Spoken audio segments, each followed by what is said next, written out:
नमस्कार बच्चों। आज हम जिसके बारे में बात करेंगे वो है वायुमंडलीय तापमान यानी कि सूर्य ताप और रेडिएशन इंसुलेशन। ठीक है।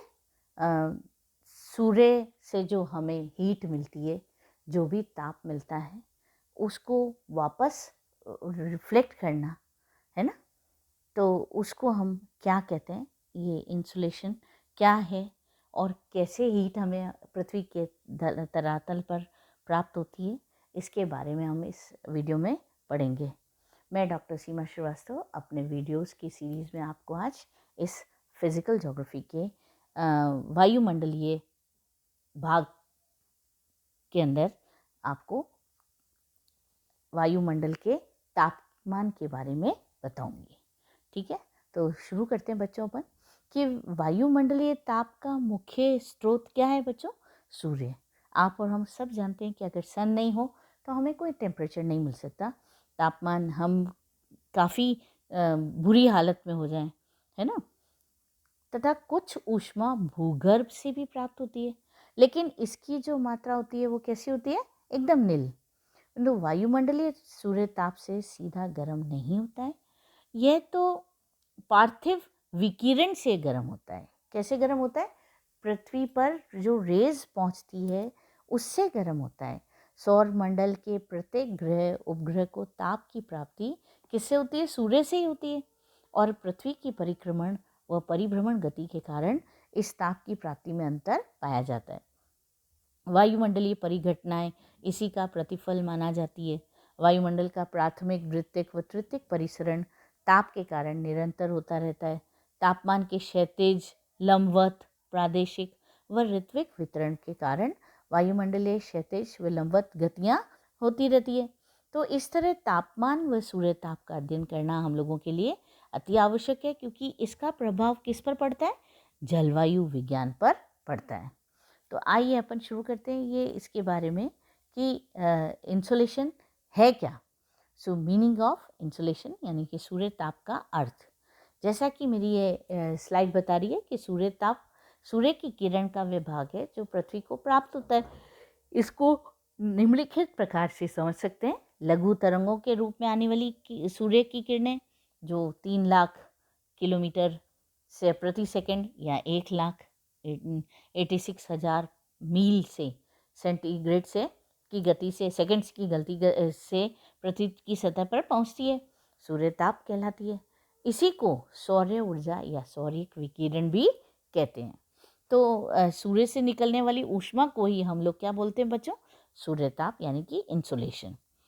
यह ऊष्मा जो सूर्य की बाहरी सतह से निकलती है तथा पृथ्वी तक व अन्य ग्रहों तक पहुंचती है, इससे वहाँ पर विभिन्न प्रकार के भौतिक क्रियाएं परिसंचालित होती हैं, उसे ही हम सूर्यताप कहते हैं। अलग अलग भूगोलवेताओं ने अपनी अलग अलग परिभाषा दी है। जैसे कैंड्रू के अनुसार सूर्य अंतरिक्ष में निरंतर ऊर्जा का विकिरण कर रहा है, जिसे सूर्यताप कहते हैं। तो इस तरह से अलग है। फ्रेंच फील्ड के अनुसार सूर्य से विकिरित ऊर्जा को पृथ्वी तक पहुंचती है, इसको हम सूर्यताप कहलाता है। तो इस तरह से सूर्य से मात्र 1 मिनट में उतनी ऊष्मा निकलती है जितनी ऊष्मा मानव पूरे वर्ष में खर्च करता है। कितना पावरफुल है ना। तो सूर्य ताप का महत्व भी हमें समझना चाहिए कि सूर्य ताप न केवल पृथ्वी तल के तापमान को निरंतर बनाए रखता है, बल्कि सभी प्रकार की जैविक गतिविधियां, आंतरिक व बाहरी शक्तियां, वायुमंडलीय परिसंचरण, वनस्पति व जलवायु प्रदेश, जलवायु तत्व, मानव की सामाजिक, आर्थिक व सांस्कृतिक गतिविधियां सूर्य ताप पर भी आधारित होती है। वायुमंडलीय सौरिक ताप से संबंधित शब्दावलियाँ, कुछ वर्ड्स हैं, कुछ टर्म्स हैं जो समझने की वो होती है। पर मैं आपको ये बताती हूँ कि जो सूर्य ताप को प्रभावित करने वाले कारक हैं वो मुख्यतः क्या हैं। पहला तो है, जैसा आपका ये बता रहा है कि क्षितिज के समतल सूर्य किरणों की नति, आथपन और सौर उच्चता या सौर किरणों द्वारा क्षितिज पर बनाए हुए कोण पर निर्भर करता है। किस एंगल से पृथ्वी पर सूर्य की किरणें पहुंच रही है, इसके ऊपर निर्भर करता है। सूर्य से पृथ्वी की दूरी दीर्घवृत्ताकार पथ पर परिक्रमा करते समय पृथ्वी और सूर्य के बीच की दूरी वर्ष भर बदलती रहती है ना। और वायुमंडल में पारेषण, अवशोषण एवं विकिरण, यानी कि उसके अंदर जो इंसुलेशन होता है, फिर वापस रेडिएशन, है ना, ये इसके ऊपर भी प्रभाव पड़ता है, सूर्य को प्रभावित करें। आप वापस रेडिएशन, रिफ्लेक्शन अगर होगा, एब्सॉर्प्शन, ये तो है एब्सॉर्प्शन, पारेषण है, रिफ्लेक्शन, ठीक है ना।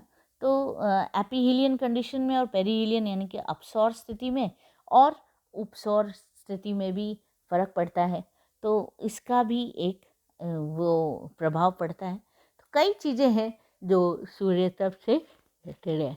ये देखिए आप, UV protection by the ozone layer, हमें जो लेयर्स है उनसे भी प्रोटेक्ट करा जाता है ना। सोर्सेस जो है सूर्य ताप के, शॉर्ट वेव्स, मीडियम वेव्स और लॉन्ग वेव्स, अल्ट्रावायलेट रेज हैं, पैराबैंगनी किरणें, जो कि सूर्य से हमें प्राप्त होती है। अब सूर्य ताप और तापमान में अंतर क्या है ना। तापमान क्या है बच्चों? तापमान जो है, और तापमान और विकिरण तरंगों की लंबाई में उल्टा संबंध होता है। कोई वस्तु जितनी अधिक गर्म होगी, उसकी विकिरित तरंगों की लंबाई उतनी ही छोटी होगी। क्यों? क्योंकि सूर्य ताप पृथ्वी की सतह पर लघु तरंगों के रूप में पहुंचता है और पृथ्वी द्वारा छोड़ी जाने वाली ताप ऊर्जा दीर्घ तरंगों में होती जाती है। तो इस तरह से जो ताप एक ऊर्जा होती है जो किसी वस्तु को गर्म कर देती है और ऊष्मा का माप माना जाता है। तो सूर्य से जो प्राप्त होने वाली ऊष्मा के माप को तापमान कहा जाता है ना। और भी मैं आपको अच्छे तरह से समझाती हूँ कि सूर्य व पृथ्वी से निकलने वाली ऊष्मा को विभिन्न रूपों में प्राप्त होना, या जिसके फलस्वरूप जैविक व अजैविक क्रियाएं संचालित होती हैं, उसे हम तापमान कहते हैं। तो सूर्य से प्राप्त ऊर्जा व पृथ्वी से उत्सर्जित ऊर्जा क्रमशः लघु व दीर्घ तरंगों के रूप में होती है। किसी भी वस्तु को ऊष्मा उन दोनों रूपों में मिलती है, जो वस्तु अपनी ओर से आने वाले संपूर्ण विकिरण का अवशोषण करती है तथा किसी भी तापमान पर अधिकतम ऊर्जा का विकिरण करती है, तो उसे हम कृष्णिका यानी कि ब्लैक बॉडी कहा जाता है। ये अलग टर्म्स हैं। वैसे आपको वायुमंडल के गर्म व ठंडा होने की जो प्रक्रिया है, उसके लिए 3 प्रक्रियाओं का होना जरूरी होता है: विकिरण यानी कि रेडिएशन, परिचालन कंडक्शन, और अवशोषण जो कि एब्सॉर्प्शन जिसको बोलते हैं।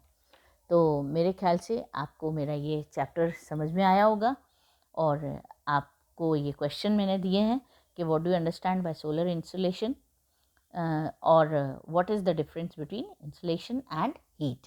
थैंक यू बच्चों। आगे भी अपन अगले उसमें पढ़ेंगे, नए टॉपिक के साथ मिलेंगे। तब तक के लिए आप इसको लाइक करें और ज़्यादा से ज़्यादा शेयर करें, और ज़्यादा से ज़्यादा अपनी जानकारी हासिल करें।